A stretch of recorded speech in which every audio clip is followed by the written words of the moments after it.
Mu yi magana akan airports ɗin nan da ke mai da Turawa da 'yan Afirka da Larabawa 'yan ƙauye.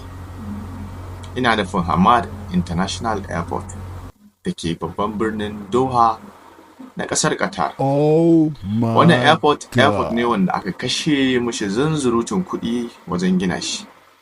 Kuma mafi yawancin mutane sun fi shaida wannan airport ne ta hanyar yi musu kwatance da wata ƙatotuwar bebi da take zaune a tsakiyar wannan airport, wato Teddy a Turanci.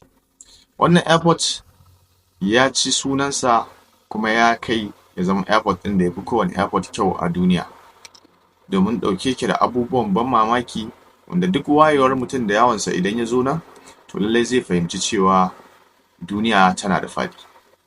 Airport ne wanda yake ɗauke da abubuwan ban mamaki, domin a cikin wannan airport ne kawai duk da kasancewar shi filin jirgin sama kuma jirgin ƙasa ke yawo.